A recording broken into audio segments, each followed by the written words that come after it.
This video is brought to you by 5paisa.com. Download the app now. नमस्कार, मैं हूं आलोक जोशी और आप देख रहे हैं बिज अड्डा।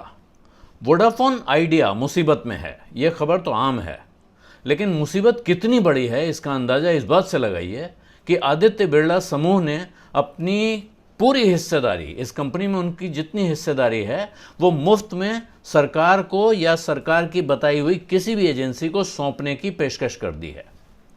ये बात हवा में नहीं है।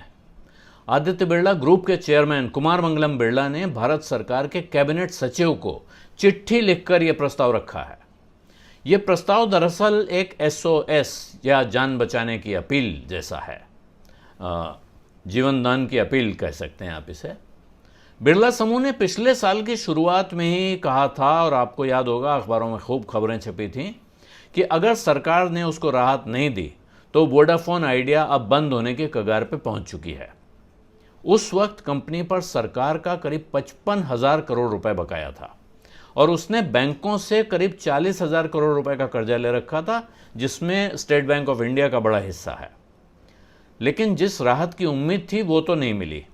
उल्टे बाजार से पैसा जुटाने की जो कोशिशें कंपनी कर रही थी वो भी लगातार नाकाम होती गई, और उसी का ये नतीजा है कि अब बिरला जी कह रहे हैं कि अगर सरकार उनका हिस्सा लेकर भी कंपनी को जिंदा रखने का कोई इंतजाम करती है तो उसके लिए वो खुशी खुशी तैयार हैं। अंग्रेजी में उन्होंने लिखा है कि वो इसके लिए मोर देन विलिंग हैं। विलिंग होता है तैयार हूं, मोर देन विलिंग यानी तैयार से भी ज़्यादा तैयार हैं। ये चिट्ठी आज नहीं लिखी गई है, ये 7 जून को लिखी गई थी, लेकिन सामने अब आई है। वोडाफोन आइडिया में बिरला समूह की 27% हिस्सेदारी है, जबकि 44% हिस्सा है वोडाफोन के पास। वोडाफोन आइडिया ये कंपनी का नाम, जब वोडाफोन और आइडिया का मर्जर हुआ था तब इस कंपनी का नाम वोडाफोन आइडिया रखा गया है। वोडाफोन PLC मल्टीनेशनल कंपनी है, उसकी 44% हिस्सेदारी है। बाजार में इस कंपनी का मार्केट कैप यानी इस कंपनी के सारे शेयर जो बाजार में हैं उनकी कुल कीमत अब 24,000 करोड़ रुपए के आसपास थी प्रस्ताव जब आया है उस समय, जबकि इस कंपनी पर 1,85,000 करोड़ रुपए की देनदारी है। इसमें सरकार को जो पैसा दिया जाना है AGR का, स्पेक्ट्रम फीस का, ये और बैंकों का कर्जा और उनका ब्याज, ये दोनों चीज़ें शामिल हैं। तो इसके जो दोनों बड़े हिस्सेदार हैं वोडाफोन और आइडिया, अब ये करीब करीब मन बना चुके हैं कि अब वो इस कंपनी में और पैसा लगा नहीं सकते हैं, उनके पास लगाने को है नहीं। वोडाफोन PLC तो दरअसल जो उनकी पेरेंट कंपनी ने अपनी बुक्स में यानी अकाउंट्स में जो वोडाफोन इंडिया में उनका पैसा लगा हुआ है उसको राइट ऑफ कर दिया है, यानी एक तरह से उन्होंने अपने अकाउंट्स में मान लिया है कि ये पैसा डूब गया है। तो आप समझिए कि उन्होंने तो तिलांजलि दे दी है इस कंपनी को। आदित्य बिरला समूह शायद किसी अंतर्राष्ट्रीय दूसरे प्लेयर्स से बात कर रहा था, कोशिश कर रहा था कि वो इनमें से किसी की हिस्सेदारी खरीद लें या अपना पैसा लेके साथ आ जाएं, लेकिन वो बात भी बनती हुई नहीं दिख रही है। कुमार मंगलम बिरला ने जो चिट्ठी लिखी है उसमें साफ लिखा है कि कोई भी विदेशी निवेशक तभी आगे बढ़ेगा जब सरकार की तरफ से इस बात के साफ संकेत हों। ये नहीं कह रहे हैं कि वो सरकार उस निवेशक को या हमको संकेत दे, उनका कहना है कि सरकार की तरफ से इस बात के संकेत देश को, बाजार को, सबको होने चाहिए कि वो देश में कम से कम 3 टेलीकॉम कंपनियों को जिंदा रखना चाहती है। अगर वोडाफोन आइडिया बंद हो गई तो फिर देश में 2 बड़ी टेलीकॉम कंपनी बच जाएंगी, रिलायंस जियो और एयरटेल, भारतीय एयरटेल।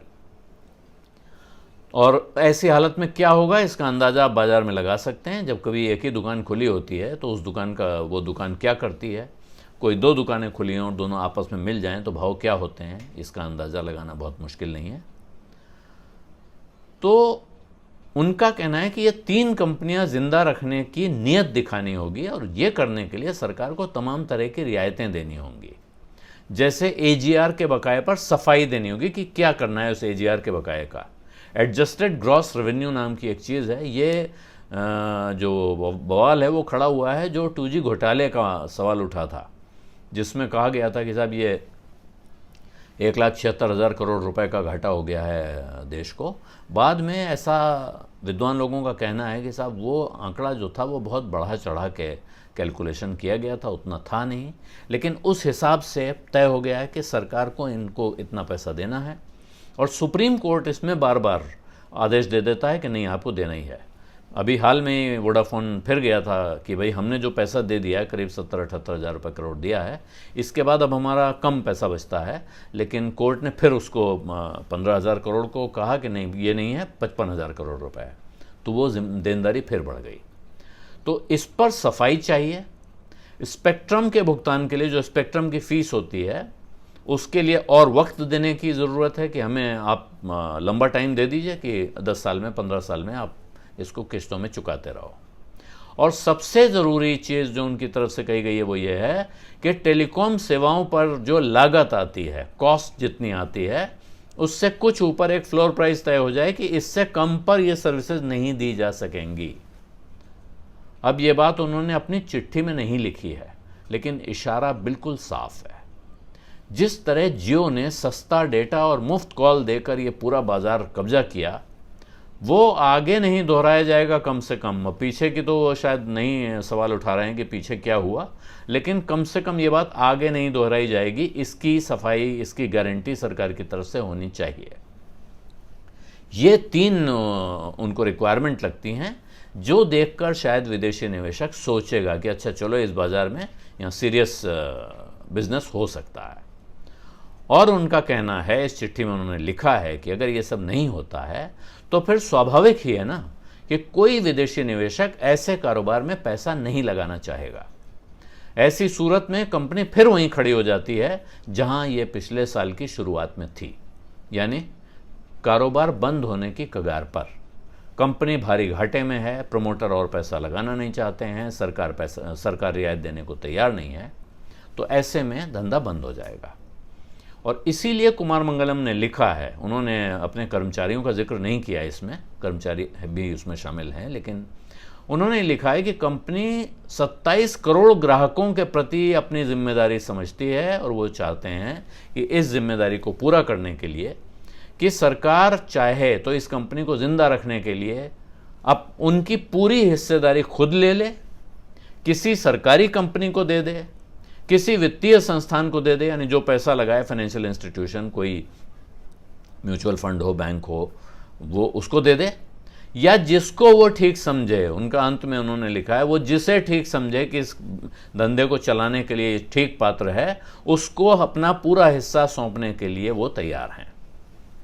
इस चिट्ठी में लाचारी का एहसास साफ है, लेकिन सवाल यह है कि क्या सरकार कुछ करेगी? बिरला जी की चिट्ठी जून की है और उसके हिसाब से जुलाई में ही यह कंपनी बंद होने की नौबत आने वाली थी। अब जुलाई का महीना तो बीत भी चुका है, और जो सरकार बीएसएनएल और एमटीएनएल को बचाने के लिए कुछ करती नहीं दिखती है, उससे वोडाफोन आइडिया को जीवन दान की अपील क्या सोचकर की गई होगी, यह समझना थोड़ा मुश्किल है। लेकिन यह तय है कि अगर यह कंपनी सचमुच बंद हो गई और बाजार में 2 ही खिलाड़ी बचे, तो फिर कंपनी का जो होगा, कंपनी के शेयर होल्डरों का जो होगा, वो तो आप अलग से हिसाब लगाइए, लेकिन टेलीकॉम के ग्राहकों के अच्छे दिन जाते देर नहीं लगेगी। इतना तो मैं कह सकता हूं। बिज़ अड्डा में आज इतना ही। धन्यवाद, नमस्कार।